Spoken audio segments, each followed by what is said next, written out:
Assalamualaikum warahmatullahi wabarakatuh.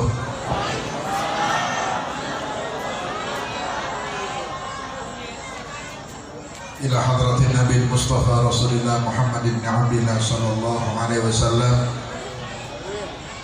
wa alihi wa ashabihi wa azwajihi wa dhurriyyatihi wa tabi'ina lahum bi ihsanin ila yaumiddin wa masyayikhina fid din wa muallimina wa dhawil huquqi alaina ajma'in, khususan sadatina sufiyah al-muhaqqiqin wal ulama'il 'amilin wa ibadillahi salihin wa masyayikhina fid din wa walidina wa walidikum, amin, wa walidina wa walidikum wa amwatina wa amwatikum wa amwatil muslimin, khususan fi hadhil qaryah.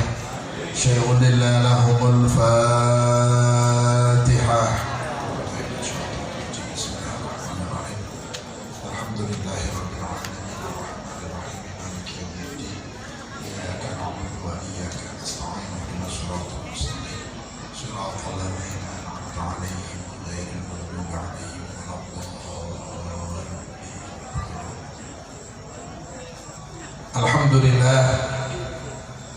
Alhamdulillahilladzi hadana bi'abdihi al-mukhtar man da'ana ilaihi bil idzni wa qad nadana labbaika ya man dallana wa hadana. Salla alayka Allahu bari'uka alladzi bika ya mushaffa'u khassana wa habana ma'alikal adhar ma'dini sirrikal asma fahum sufunun najati himana wa ala sahabatikal kirami humatid dinika asbahu liwalaihi unwana wattabi'ina lahum bisidqin ma hada hadil mawaddati hayyajal asjana. Allahumma salli wa sallim wa barik wa karrim wa azim wa taraham wa tahannan ala sayyidina wa habibina wa syafi'ina wa qurrati a'yunina wa nuri qulubina wa maulana Muhammad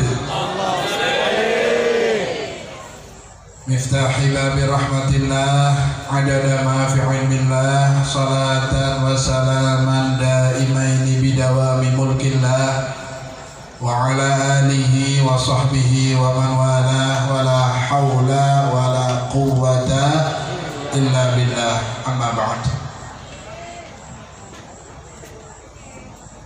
Dumateng sedaya para alim, para kiai, para masyayikh, para sepuh lan bini sepuh, khususipun Al-Mukarram Romo Kiai Haji Ghufran Baihaqi, Romo Kiai Haji Turki Usmani, Al-Ustaz Muhammad Nadir,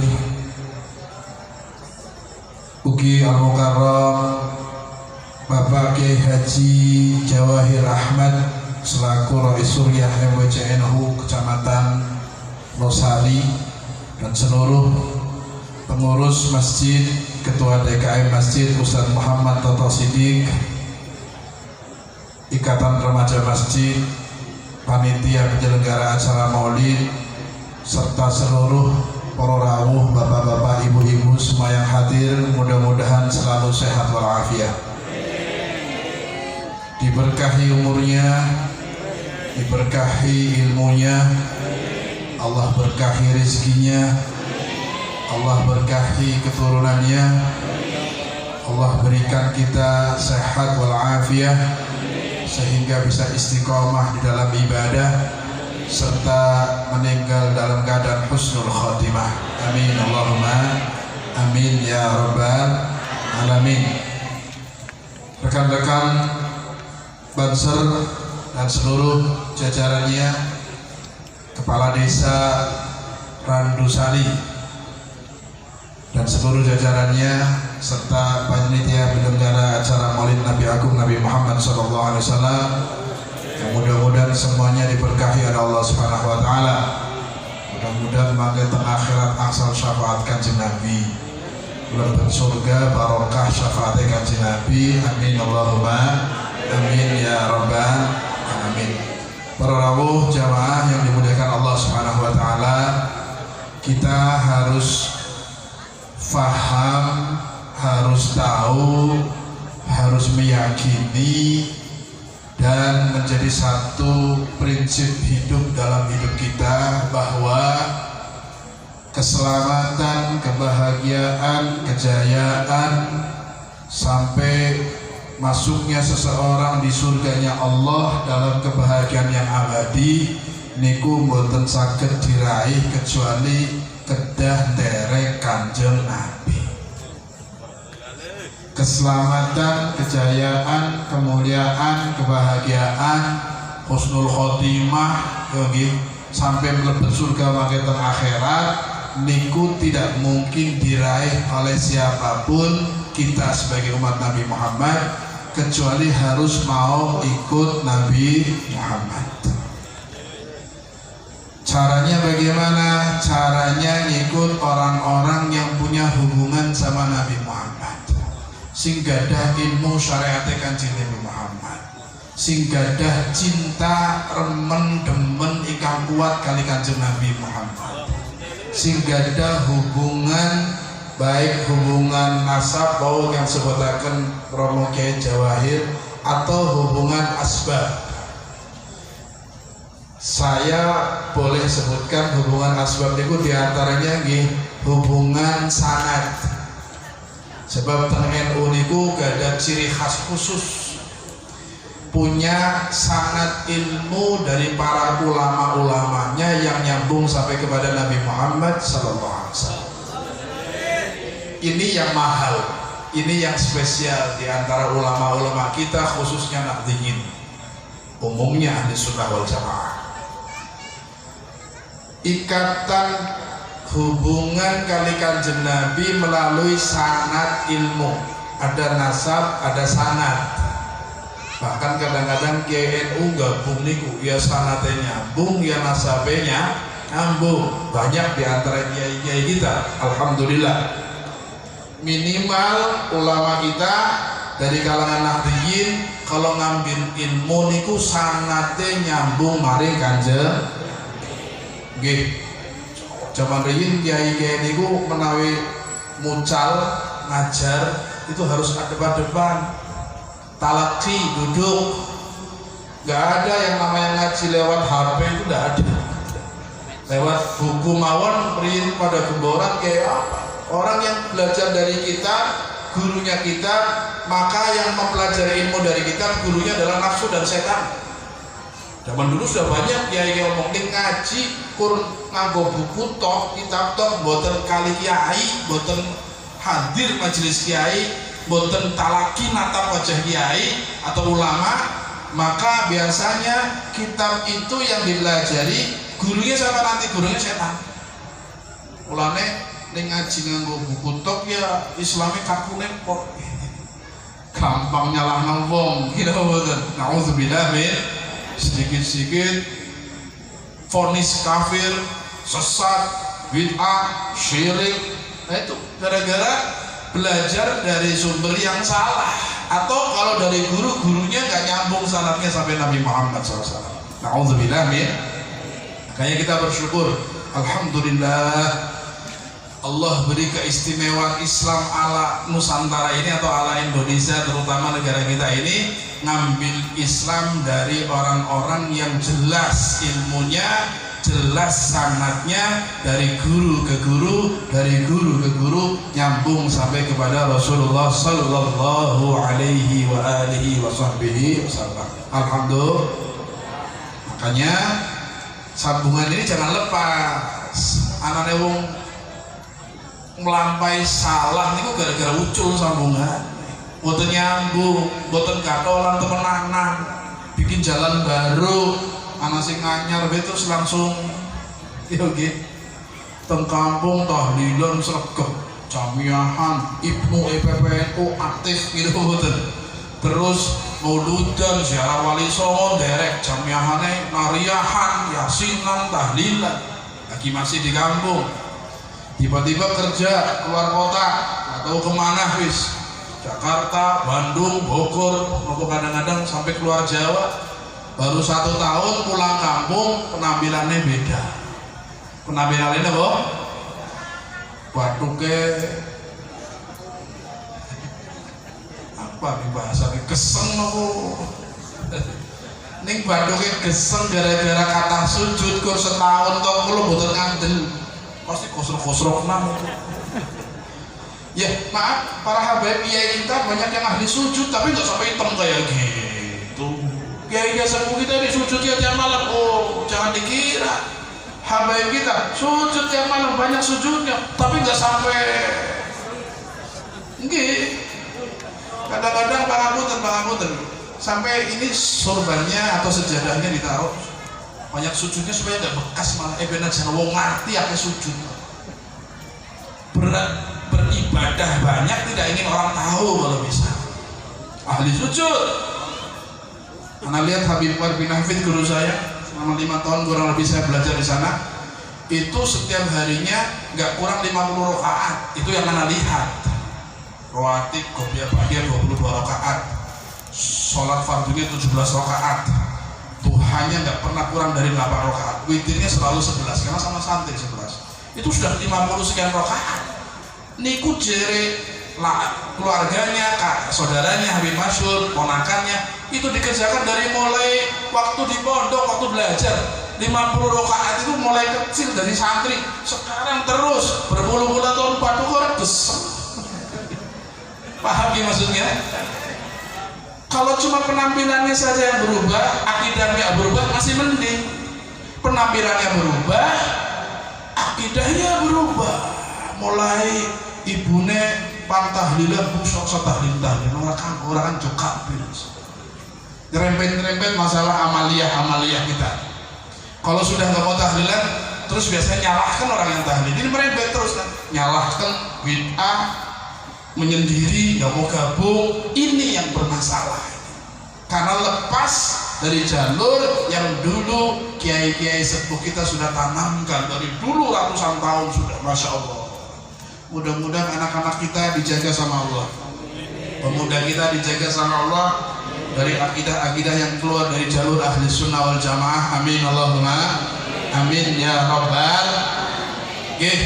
Harus begitu prinsip akidah, nggak boleh main-main, harus punya guru, harus bersanad, ngaji niku harus punya murabbi, punya syekh. Bahkan kalau di orang NU itu kalau proses setelah ngaji bersuluk dari thariqah biasanya masuk thariqah Jatman An-Nahdiyah yang dipimpin oleh Maulana Habib Muhammad Lutfi bin Ali bin Yahya. Mudah-mudahan Allah ikatkan kita dengan para beliau-beliau guru-guru mulia kita insyaallah. Amin Allahumma amin ya rabbal. Jadi tadi saya bilang tidak ada cara untuk meraih kebahagiaan, keselamatan, kejayaan, husnul khotimah bahkan surga kecuali harus ikut Rasul, derek Kanjeng Nabi.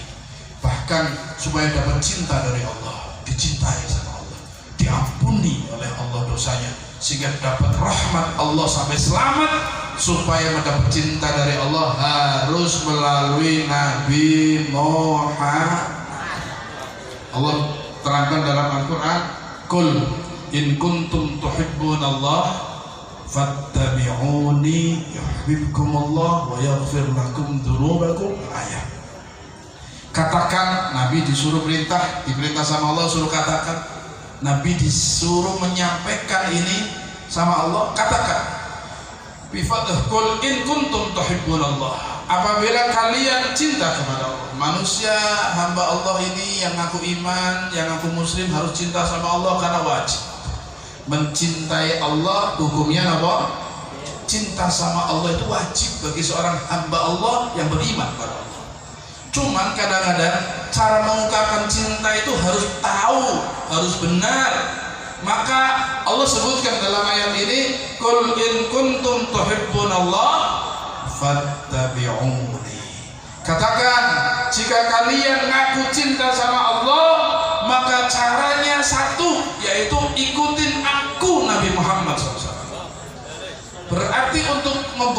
cinta kita kepada Allah, caranya harus ngikut Kanjeng. Buktikan cinta kepada Allah saja nggak bisa sembarangan, harus ikut Nabi. Paham ya? Fattabi'uni. Setelah bisa ngikut Nabi, terus dapat apa? Yuhibbukumullah. Jika sudah cinta kepada Allah dengan cara yang benar, cara yang pas, cara yang diarahkan oleh Allah, yaitu ngikut Nabi, maka niscaya Allah akan mencintai kalian. Ning derekan Nabi bakal diberi cinta sama Allah, dicintai sama, setelah dicintai akan diberi oleh Allah kebaikan-kebaikan, termasuk awalnya dengan cara mengampuni dosa. Wa yaghfir lakum, dosanya diampuni. Orang-orang yang dicintai sama Allah dosanya diampuni. Kadang-kadang belum minta maaf saja sudah dimaafkan sama Allah karena dicintai sama Allah. Nah, bagaimana cara mencintai? Cara supaya dicintai sama Allah, ikut Nabi Muhammad SAW.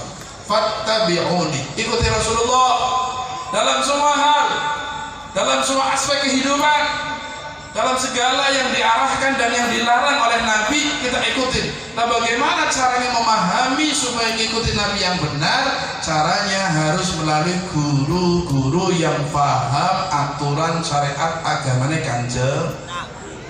Itu penting itu guru. Bersuluk, kalau sudah belajar syariat kemudian ikut thariqat, supaya dalam barisan koridor yang jejak lurus, bukan belak-belok, ada imamnya, ada mursyidnya, ada contohnya. Karena ngikut Nabi kalau nggak punya contoh susah. Lagi sing jenggotan sampai batuknya kesana ngakunya ngikut Nabi niku. Gini apa betul? Sing doyan ngebom ya jarane ngikut, tapi ngikut Nabi lewat siapa dia? Lewat jalur mana? Pemahamannya dengan pemahaman apa? Kok sampai begitu menakutkan? Dilihat saja menakutkan wajahnya. Naudzubillah. Mungkin pangapunten ulamanya mereka tuh kita lihat wajahnya sama ulama kita harus sunnah. Ya Allah jauh, dilihat saja beda. Ditinggali mawon ulama-ulama mereka itu yang keras-keras, dilihat wajahnya sih Allah. Apa? Pangapunten, kelihatan dari zahir saja sudah kelihatan. Ulama-ulama kita lihat, aduh wajahnya masya Allah. Karena memang dalam hak, dalam kebenaran. Makanya ulama mengatakan cara ngikutin Nabi yang ngikutin orang-orang yang sudah tahu jalan cara ngikutin Nabi yang benar. Dari guru-guru tadi yang saya bilang nyambung sampai kepada Nabi Muhammad SAW. Dari para masyayikh yang ilmunya ngambilnya dari guru ke guru talaki. Bukan dari kitab, bukan dari internet, apalagi sekarang gampang banget ngambil ilmu dari mana-mana. Mungkin dapat ilmu tapi dapat sir ilmu nggak dapat.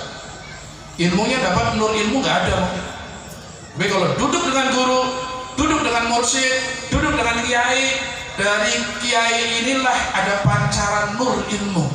Sebab pangaku tengah kata ilmu niku, kata para ulama sufi ahli thariqah mengatakan ilmu itu secara garis besar ada dua macam.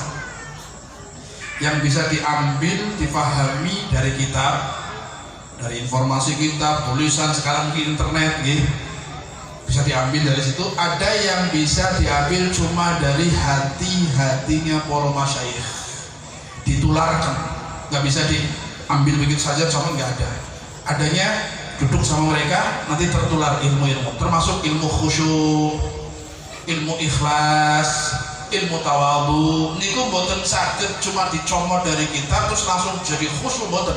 Harus duduk dengan ahli khusyuk, harus duduk dengan ahli ikhlas, harus duduk dengan orang-orang yang punya sifat tawadhu, belajar, mendampingi, melazimi, memahami, mencintai, nanti ketularan khusyuk, ketularan ikhlas, ketularan tawadhu. Ilmu yang cuma bisa ditularkan niku ilmu-ilmu hati, ilmu tasawuf, makanya harus bersuluk dan punya mursyid. Kalau ilmu fikih bisa diambil, arkanul sholat, arkanul wudu dipahami, hafal, praktek bisa, langsung bisa wudu dengan baik.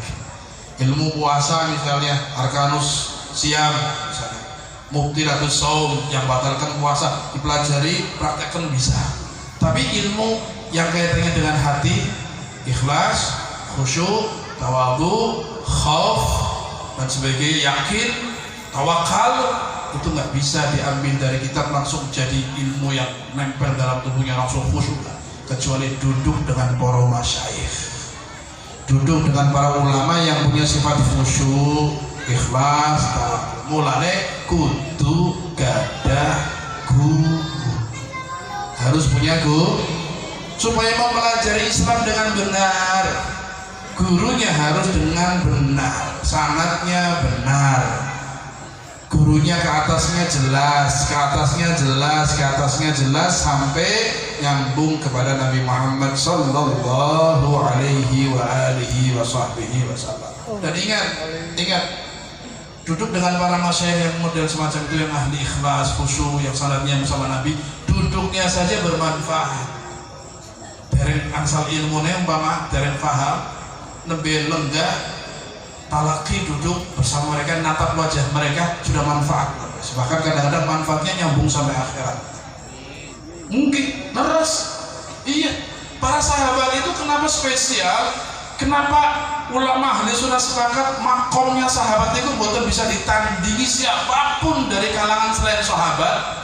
Sekalipun ada tabiin yang lebih alim, lebih abid, tapi tetap kemuliaan sahabat di atas mereka. Walaupun sahabat terendah sekalipun, meyakini kita sahabat keutamaannya, makomnya lebih dari semuanya dibanding generasi setelahnya. Walaupun di bawahnya generasi setelahnya ada yang lebih alim, lebih abid, ahli ibadah, tetap kemuliaan sahabat di atas mereka. Kenapa? Padahal ini tabiin alimnya lebih alim dari sahabat mungkin. Ahli ibadahnya ada yang 1000 rakaat seperti Imam Hasan Al-Basri misalnya, Sayyidul Tabi'in. Tapi kenapa sahabat tetap lebih mulia makamnya, nggak bisa tertandingi dengan ibadah dan ilmu? Karena sahabat punya spesial, punya keistimewaan khusus yang nggak bisa dimiliki, yaitu apa? Menatap wajah Nabi Muhammad SAW, menangi kanjeng Nabi, ningali wajah kanjeng Nabi secara langsung. Makanya syaratnya sahabat harus lihat Nabi atau dilihat Nabi. Nabi beriman kepada Nabi, dilihat atau melihat, dan meninggal dalam keadaan iman. Itu sahabat. Walaupun kadang-kadang cuma ketemu Nabi sebentar, ketemu Nabi cuma sekali terus pulang, tidak taunya Nabi wafat, sahabat. Sebab punya keistimewaan ketemu atau natap, melihat atau dilihat oleh Nabi Muhammad sallallahu alaihi wasallam. Sebab dilihat atau melihat punya hubungan khusus yang nggak bisa dikejar dengan sujud dan banyak ilmu oleh tabi'in. Berarti natap itu ada rahasia, ada keistimewaan, ada kemuliaan. Sampai kemuliaannya nggak bisa dikejar dengan ilmu yang luas kalangan tabi'in. Lihat Nabi Muhammad SAW. Allah meninggalkan Nabi langsung. Setelah lihat, cinta, iman, mati dalam badan iman. Itu sahabat. Apalagi yang berjuang sama Nabi, yang hidup bersama Nabi, jadi menantu Nabi, jadi mertua, itu spesial lagi, lebih mulia lagi dari kalangan sahabat. Kenapa kemuliaan itu nggak tertandingi? Iya, rahasianya adalah menatap Rasulullah SAW. Man ra'a wajhaka yas'ad, yang melihat wajahmu selamat, beruntung, bekerja, istimewa. Begitu juga para tabi'in, afdolnya tabi'in yang paling spesial adalah yang paling banyak menatap wajah sahabat. Tabi'in yang paling afdol menurut kita ahli sunnah, kemuliaan tabi'in yang paling banyak jumpa sahabat itu yang paling mulia. Tambah kata ningali sahabat berarti tambah jukut sumber kata saking sahabat, sahabat itu sumber saking kanjeng Nabi. Semakin banyak jumpa sahabat, semakin mulia tabi'in itu. Semakin jarang jumpa sahabat, ya semakin di bawahnya generasi.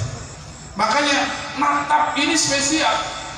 Lah pangapunten kiai sepuh kita ini dulu saling ketemu orang-orang soleh, saling berziarah, natap kiai fulan, natap wali fulan, natap ketemu gurunya, ketemu guru lagi, ketemu masyayikhnya lagi, kawan-kawannya.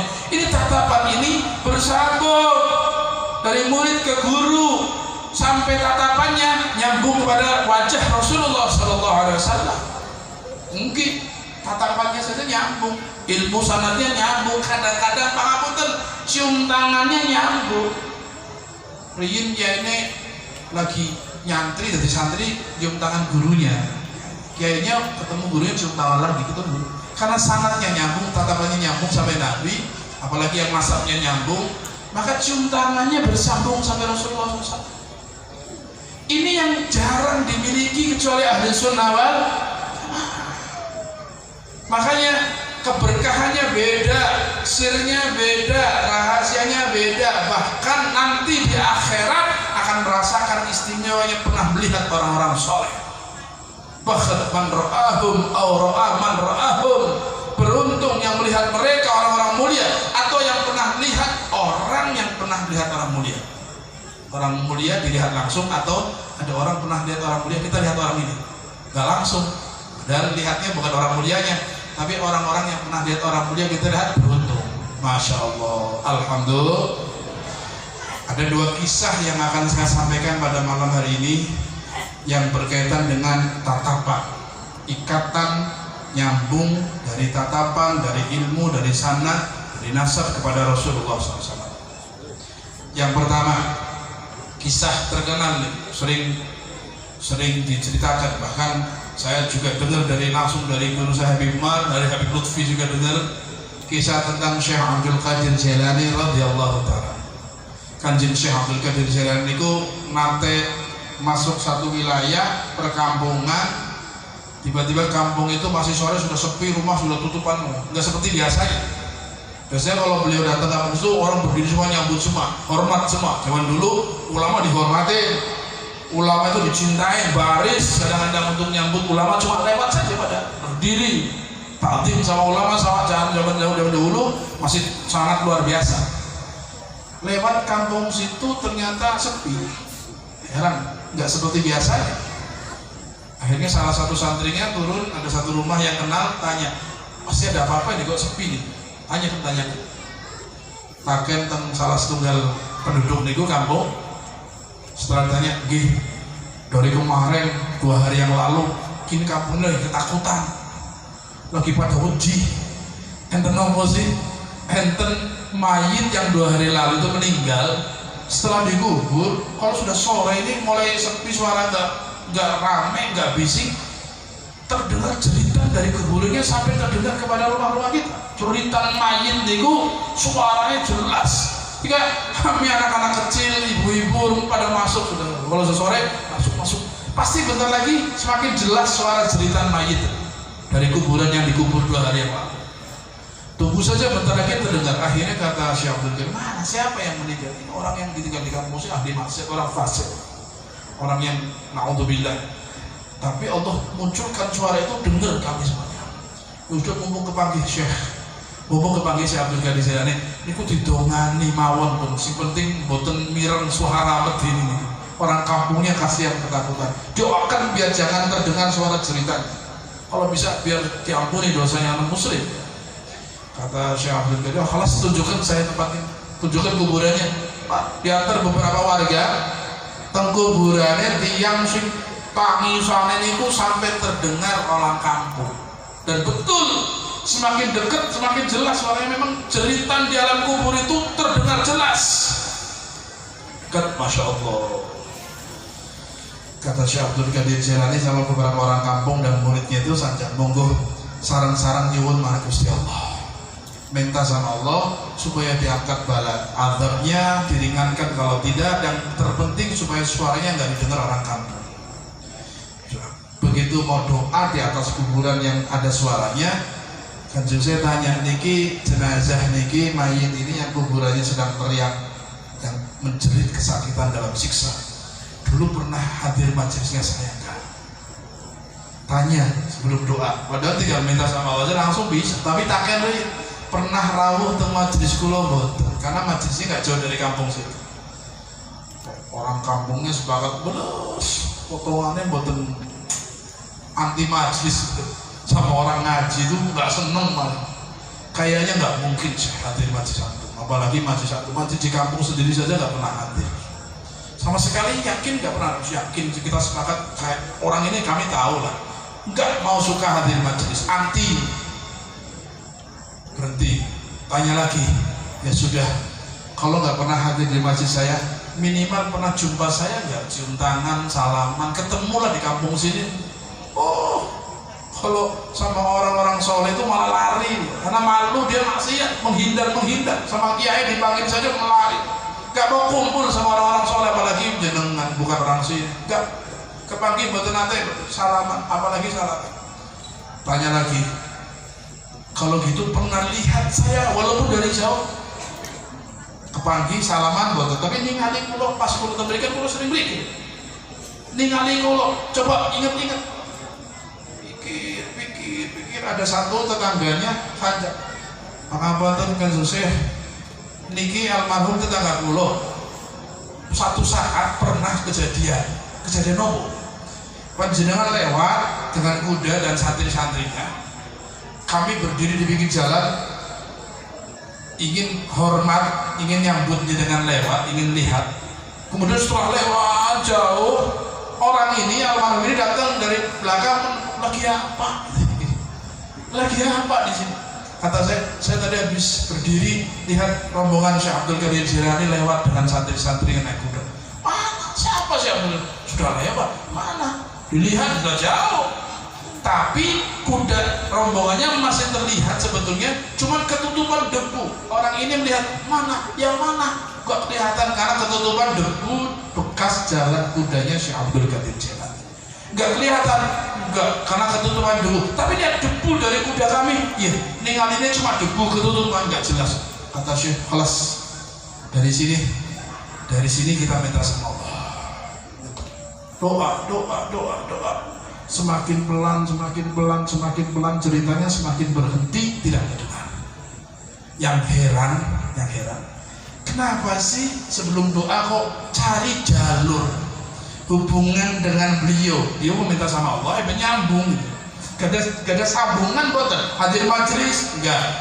Ketemu salaman, enggak. Sampai lihat, enggak. Tapi ada kaitan sedikit. Lihat debu yang bekas lewat kudanya Syekh Abdul Qadir Jilani, walaupun enggak lihat Syekh Abdul Qadir Jilani langsung, tapi debu kudanya. Kata Syekh, ada sambungan, walaupun sedikit tapi nyambung. Subhanallah. Barokah doanya wali besar Sultan Aulia, mayit yang disiksa oleh Allah diberhentikan adabnya, tidak terdengar suara ceritanya, barokah doa. Tapi sebelum doa cari jalur. Pangapunten, berarti hubungan penting. Panjenengan duduk dengan orang soleh, cinta sama mereka, hadir majelisnya, melazimi nopo malih derek torikohnya misalnya, atau ikut majlisnya misalnya, belajar ilmunya. Ya Allah, niki hubungan ini menguntungkan. Niku yang boten hadir majlis, boten kepanggih, boten salaman, punya hubungan dengan orang soleh, ada manfaatnya doanya orang soleh. Apalagi yang duduk melazimi orang soleh. Alhamdulillah. Cerita kedua terakhir,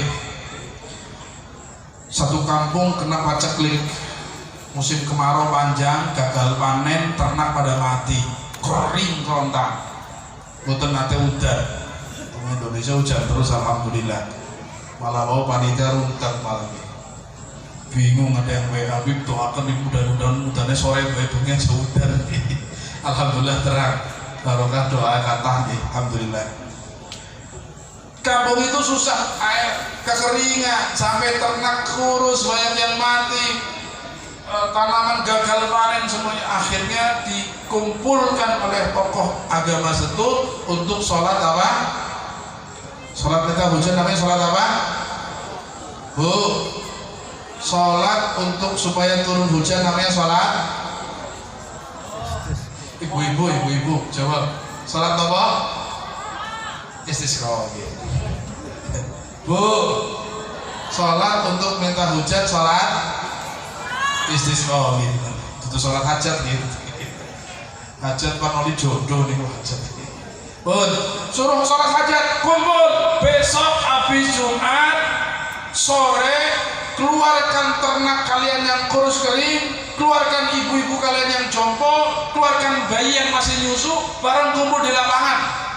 Sebab sholat istisqa itu justru orang-orang tua yang lemah, hewan yang kurus, bayi yang nggak punya dosa, suruh hadir, duduk di lapangan, nanti berdoa bareng-bareng supaya Allah lihat ada bayi yang nggak punya dosa kelaparan, ada hewan yang kurus. Akhirnya dengan kasih sayang Allah diturunkan hujan, dibawa kumpul, sholat, donga, nangis, balik orang udah muda, wis nangis, wis sholat. Berikutnya besok lagi jangan putus asa sama Allah, lagi diuji, coba kita sholat lagi, istighfar, yang banyak minta ampun sama Allah, kayak istighfar, kumpul malih, donga malih, nangis malih, wangsul, masih tetap nggak hujan. Sampai 3 kali berturut-turut tidak ada ciri-ciri akan turun hujan. Akhirnya pas ketiga kalinya rombongan kampung niku wangsul kepanggih tiang biasa orang sebelah kampung jalan pada ningali gawa wedhus, gawa bayi, tanya ada apa ya? Dari mana? Habis istisqa. Terus ya ini yang ketiga kali tapi belum hujan-hujan. Oh, pengen hujan ya? Iya pengen. Istisqa ya berarti pengen hujan. Sudah gini saja, saya bantu doa. Satu orang ini, saya bantu doa ini ya. Mudah-mudahan hujan. Angkat tangannya, Allahumma bihaqqi ma fi hadzal ras fasqinnas. Doanya pendek. Allahumma bihaqqi ma fi hadzal ras fasqinnas. Ya Allah, berkat yang ada di kepala saya ini turunkan hujan untuk manusia ini. Barokah sing wonten teng sirai kula niki hujan turun. Enggak lama jalan orang sampai rumah berhujan. Haji. Wingi nangis-nangis istisqa nggih. Gawa macem-macem bareng istighfar selapangan kumpul boten jauh-jauh, giliran doa satu orang doanya aneh. Doanya apa? Ya Allah, berkat sesuatu yang ada di kepala saya, berkat sesuatu yang mulia yang ada di kepala saya, turunkan hujan untuk mereka manusia. Hujan. Bingung orang yang tadi ketemu itu siapa nih mutiara kok haji nemen dongannya mandi kemarin istisqa berkali-kali ke hujan, ini malah cuma begitu aja hujan. Kepanggih balik yang ibu dipanggil sini Pak ibu jenengan ini sinta aslinya sinta bukan Nabi Khidir buah apa ya Pulau Fulan bin Fulan di mana? Sebelah sini tangga kampung aslinya sama ya saya Fulan bin Fulan jenengan siapa? Ulama Ustaz bukan saya orang awam, saya santri. Iya, saya mau tanya kemarin waktu doa jenengan tawasul dengan sesuatu yang ada di kepala jenengan ada apanya? Kan sanjanya berkat kemuliaan yang ada di kepala saya turunkan hujan-hujan. Tawasulnya dengan yang ada di kepala. Akhirnya ditanya terus siaran jenengan itu nopo kok hebat tawasul langsung hujan. Kata nggak ada apa-apa ya enggak. Kalau nggak ada apa-apa ya kenapa tawasul? Ya kalau mau jujur saya tawasul dengan kedua mata saya. Dalam kepala saya ada 2 mata ya, semua orang punya nanti dulu 2 mata ini Allah muliakan saya duduk di majelisnya Abu Yazid Al-Bustami. Syekh Abu Yazid Al-Bustami orang wali besar. Saya dulu dari muda sampai terakhir sebelum beliau wafat saya duduk di majelisnya. Saya diberi nikmat natap wajah seorang wali di majelisnya. Maka saya yakin mata ini pasti istimewa sebab Gusti Allah paringi kuro saged rawuh majelisnya ningali orang yang dekat dengan Allah. Pasti mulia mata ini. Gara-gara ningali wong wali keistimewaan Allah berikan tawasul ya Allah berkat mata aslinya mata tapi gak nyebut berkat sesuatu yang mulia di kepala saya turunkan hujan-hujan. Ningali yang soleh Allah berikan keistimewaan padahal matanya orang biasa tapi lihat orang baik orang soleh lihat orang wali cinta istimewa doanya kabul. Apalagi maaf kita duduk dengan kiai yang soleh, yang wali, habib yang soleh, yang baik akhlaknya, kemudian cinta sama mereka, khidmat sama mereka bertahun-tahun, insya Allah ada kemuliaan yang nyambung dari tatapan yang kita lihat pada wajah mereka. Amin Allahumma amin ya rabbal. Makanya kita mohon kepada Allah mudah-mudahan Allah takdirkan kita duduk di majelisnya orang-orang soleh, duduk dengan para ulama kita ngaji kedah gadah guru harus punya guru. Syukur-syukur gurunya juga guru mursyid yang bisa membimbing kita selalu dalam jalan yang hak. Amin Allahumma amin ya rabbal. Alhamdulillah teng Kabupaten Brebes mursyid guru kiai ustad tingkang gadah sanad nyambung teng Kanjeng Nabi kata alhamdulillah. Kata mboten Ustadz Kiai, orang-orang setiap kecamatan pasti ada Ustadz Kiai, bahkan ada pondok pesantren ahli sunnah wal jamaah, orang NU, ada thariqah, ada mursyid, masya Allah, alhamdulillah. Di Pulau Jawa secara umum banyak, Kabupaten Tegal, Kabupaten Brebes, kemudian sekitarnya banyak, Jawa Tengah banyak, ada tokoh-tokoh. Alhamdulillah kita punya tokoh yang luar biasa, Habib Muhammad Lutfi bin Yahya, punya kiai banyak di sini. Tokoh-tokoh sepuh kita masih dijaga sama Allah. Mudah-mudahan mereka panjang umur. Mudah-mudahan panjang. Amin Allahumma amin ya rabbal. Monggo manfaatkan sisa waktu kita untuk nyambung supaya punya hubungan ke Nabi lalu melalui sanad. Asbab niku wow, salah satunya sanad. Ada lagi asbab, salah satunya muludan niki. Ini asbab ngambung ke Nabi. Ada lagi sholawatan, niku asbab nyambung ke Nabi. Tapi supaya punya ikatan kuat dan istimewa, setiap saat nggak putus, punya mursyid, punya guru yang sanadnya nyambung kepada Nabi Muhammad sallallahu alaihi wa alihi wa sahbihi wasallam. Amin Allahumma amin ya rabbal. Yang paling akhir niki kan bulan Maulid nggih. Bulan Maulid. Saya baca ada dua riwayat hadis yang kaitannya dengan sholawat, mungkin sebagai oleh-oleh terakhir pada acara malam hari ini. Yang pertama, Nabi bersabda, aqrabukum minni manzilatan yaumal qiyamah aktsarukum alayya sholatan. Itu riwayat pertama. Nanti di akhirat yang paling dekat dengan aku, kata Rasulullah, sing paling perep posisinya caket kanjeng Nabi teng akhirat niku di hari kiamat nanti adalah yang terbanyak baca sholat. Ajib, kalau nyebutin yang terbanyak sholat, Nabi gak nyebutin yang terbanyak infak. Walaupun sholat spesial, infak luar biasa, tapi ini karena khususiyah keistimewaan sholawat yang hubungannya dengan Nabi, maka Nabi sebutkan nanti yang terdekat denganku di hari kiamat adalah yang paling banyak sholawat kepadaku. Pengen para kanjeng Nabi boten? Pengen caket kali kanjeng Nabi boten? Sedoyo tengah akhirat pengen caket kanjeng Nabi, Pak. Semua manusia ingin dekat Nabi nanti di akhirat. Jangankan kita orang ahli maksiat, para nabi, para aulia pengen dekat Nabi Muhammad SAW.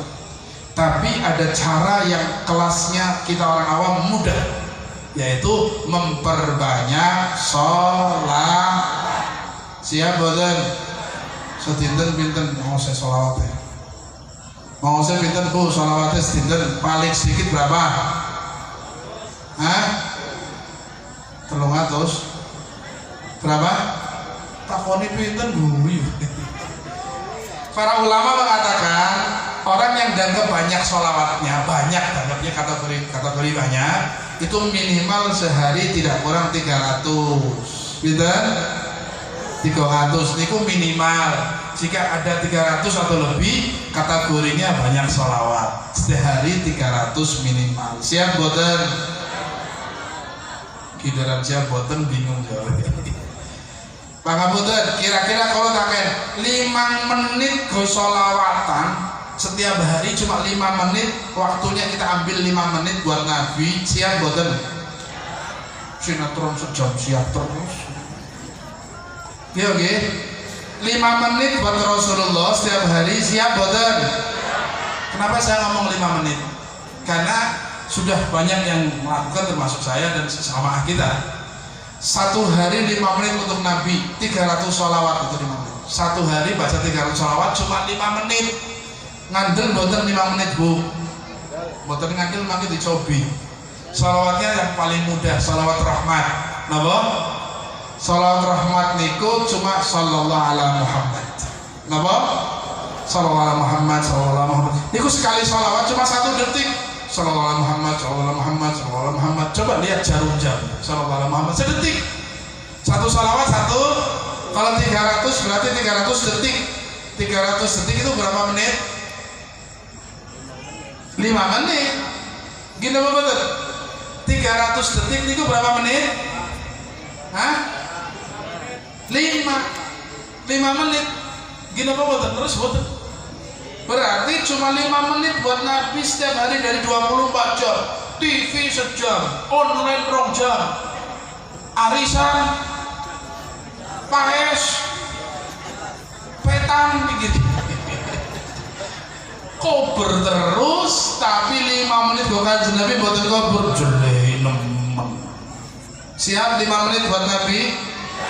Kurun 1 kali salawat cuma 1 detik, 300 salawat 300 detik sama dengan 5 menit. Kalau ambekan macam-macam 6 menit 6 menit 7 menit. Siap boten? Coba angkat tangannya. Sing niat badhe melampai, niat mawon. Apa tangannya diangkat niki ben dadi saksi. Mudah-mudahan disaksikan Gusti Allah juga makan sholawatnya mudah-mudahan. Amin Allahumma. Siap nggih? Ya Allah, yang angkat tangan mudah-mudahan dimudahkan lisannya berselawat kepada Nabi setiap saat. Dimudahkan untuk berselawat setiap saat, diingatkan jika lupa dan dicatat pahala niatnya walaupun belum bisa melaksanakan insyaallah. Amin Allahumma. Amin ya rabbal alamin. Mudah-mudahan yang angkat tangannya tadi menjadi asbab Allah kasih taufik dan hidayah tiap hari bersalawat pada Nabi Muhammad. Amin Allahumma. Kenapa ngangkat tangan? Karena kelihatan yang niat sama yang enggak. Siap ngangkat tangan berarti niat. Mudah-mudahan niatnya itu sangat dicatat Gusti Allah. Kadang-kadang kelalet ya ganjaran di sana wis baik mudah-mudahan insyaallah. Amin Allahumma. Aja kelalet terus tapi. Pun itu terakhir ada 1 hadis. Yang kedua, tadi saya bilang 2 hadis gitu, masih ada 5 menit mungkin saya minta waktu ya. Hadis yang kedua sama, riwayatnya sama tapi kalau tadi amaliyah, kalau ini sifat. Kalau tadi Nabi mengatakan akrabukum minni manzilatan yaumil qiyamah aktsarukum alayya sholatan. Riwayat yang kedua akrabukum minni manzilatan yaumil qiyamah ahasinukum akhlaqa. Orang-orang yang ingin dekat dengan Nabi kerjakan 2 ini, sholawat yang banyak. Yang kedua kata Nabi, orang yang terdekat denganku di hari kiamat adalah orang yang akhlaknya paling baik. Akhlaknya paling baik, paling dekat dengan Nabi. Banyak sholawatnya dekat dengan Nabi. Jadi sholawatannya sing kenteng, akhlaknya sing sae. Amin Allahumma. Amin ya rabbal. Rubah perilakunya sama orang tua, akhlaknya sama kiai, sama ustaz, jaga adabnya. Niki luar biasa. Hasil dari tarbiyah para masyayikh kita. Nggak butuh ilmu banyak. Ilmu banyak kalau tanpa akhlak nggak ada manfaatnya. Sing penting akhlak, walaupun ilmunya nggak terlalu banyak tapi akhlaknya bagus. Insya Allah orang ini menjadi orang yang terdekat kedudukannya dengan Nabi Muhammad sallallahu alaihi wa alihi wasallam. Amin Allahumma.